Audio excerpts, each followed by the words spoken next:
As somebody who cares about people who are currently in prisons and immigration prisons and various facilities, how do you feel you balance a commitment to abolition and a commitment to people's immediate needs inside those facilities or at the hands of the cops? That kind of, one of the questions I think people ask a lot is how do immediate reforms relate to the project of abolition, and is there a conflict? Right. You know, so this is a question that we always used to talk about when I was at Critical Resistance, and last year there was a 10-year gathering for Critical Resistance and Insight, Women of Color Against Violence, to examine the statement that they wrote together about stopping interpersonal violence and with the framework of abolition, with the framework of abolishing prisons, police, and jails and detention centers, forensic institutions, psychiatric institutions, and this question came up. So a person asked Rose Braz, who was a staff person at Critical Resistance, I'm working with a lot of people who would really like to see the gay unit at Rikers reopened. They found that they had a level of safety inside the gay unit at Rikers, and it doesn't exist anymore. And we're not, I'm an abolitionist, and I know that we don't want to expand the scope of the prison industrial complex. There's no safety within prisons or jails. They're inherently not safe places. So the only way to guarantee someone's safety is to get them out, to organize, to get people out. And Rose Braz and Andrea Ritchie were both on the panel. And it was interesting to see their different vantage points on the issue. Rose was saying there's no guarantee if the gay unit is opened that it will be any safer anymore, right? Because prisons and jails are inherently violent structures. Even a place that has a little less violence doesn't mean it's going to stay that way. And inevitably, when you create or expand the prison system, it always, the logic of the prison industrial complex demands overcrowding, demands more bodies to fill those spaces. So if a new unit is opened, a new structure is opened, it's immediately going to have the same problems as the old unit, the old structure. And Rose gave some examples about that.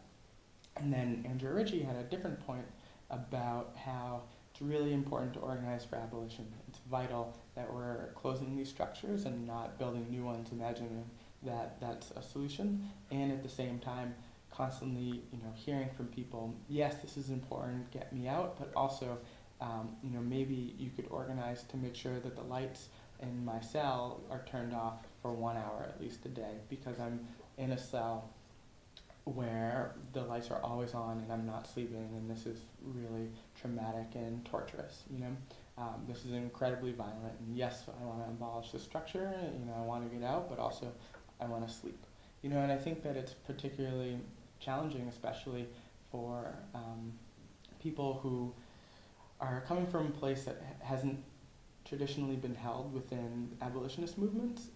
So queer and trans people and queer and trans lives within more dominant abolitionist movements, in my experience, have not been held in the same kind of way. It's been a teaching moment. People are really shifting and understanding how vital it is that trans people, particularly trans women of color and low-income trans people, are at the forefront of movements for abolition, especially because we're navigating disproportionate levels of violence, and listening to what people are saying on the inside about what would make people feel a little bit safer while other people are organizing to get them out. So I thought that was a really interesting point that Andrea said, and there's a tension there, right? So we don't want to create a new unit imagining that it's going to be safer, because that's the logic of the prison industrial complex demands new units, and it's never safer. But we also want to make sure that people are saying, when they're saying, actually, it'd be great for you to organize, for me to be able to sleep at night, so I can be part of part of this movement, that we take that as seriously as people on the outside saying we need to abolish something. So I think it's just other questions that come up in these conversations about what do you do, that there is no right answer and there's no the one answer. It's a constant negotiation. It's a constant figuring out what to do. But the principle that I use in those moments are the people most impacted in the situation should be the people making the decisions about what what to do, how we can mobilize on their behalf. And part of that is, this principle of self-determination, right? The people most impacted by violence are powerful and capable to transform the world. And part of that is about going back to what you're saying about consciousness raising. People who are most impacted by violence aren't necessarily always going to say, let's get rid of the prisons, let's get rid of the jails. Sometimes they're going to say, let's have more black police, let's have a trans cop. I would feel safer in a trans jail. So the part of it is consciousness raising and really asking those questions. Why would you feel safer in a trans jail? Why would you feel safer with the trans police officer or with the black police officer? Frisking you, murdering you, controlling your life. And then really getting down to hearing what that person's saying. So it's without a level of condescension, imagining that we're always holding the most radical position, but really trying to hear where that person is coming from, and negotiating that with the politics of abolition and the politics of transformation. Does that answer your question? Yeah, it's interesting what you're saying about Rose's point about there's no guarantee that this space will be any safer. It'll probably just be more like the spaces. It'll operate by the same rules as the spaces that already exist. Right. That's interesting to me, specifically on the question of the Queen's tank at Rikers, because I had experiences of having clients who experienced really high levels of violence in there, and I also had clients who thought it was a better place to be.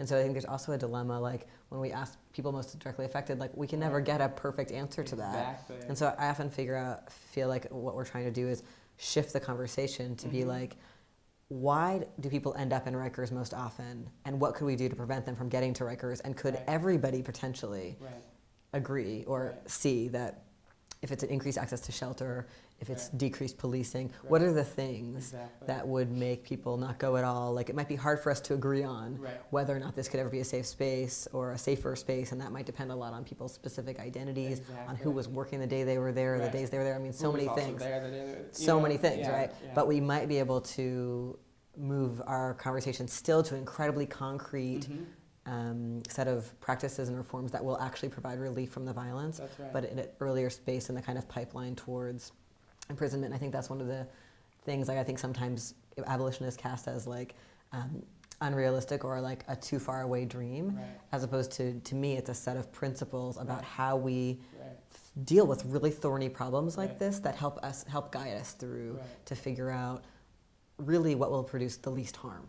What's the pathway that will reduce the violence as much as possible. And I think there's a lot invested. I think the state is heavily invested in people believing that abolition is a faraway dream and that it's a long off vision, and that the state is heavily invested in this binary of people saying, okay, that's great, you want to get rid of prisons, you want to get rid of jails, but what about right now? What about my life right now? As if that is two separate, distinct problems, prisons and jails being demolished and life right now aren't two separate things. They're part of one person's whole life. And I think the state is really invested in this logic that abolitionists is a dream. And then people break it down all the time. Andrea was talking about on that panel that we were on together, how people act with abolitionist politics all the time without actually knowing it, and use that kind of interesting example, which is not necessarily one that always comes to my mind for a number of reasons, but she was saying, you and your friend are at a bar, your friend drove there, your friend wants to drive home. Are you going to call the cops, or are you going to say, no, I'll drive you home, I'll call a cab, I will take your keys? You know what I mean? So that's abolitionists at work. People are not constantly calling the cops on their friends to prevent them from drunk driving. People are finding unique and creative ways to get their friends from not driving while they're drunk. And I thought that was really broke it down, because my experience with day-to-day abolition looks a little bit differently based on where I'm located and situated, depending on the year.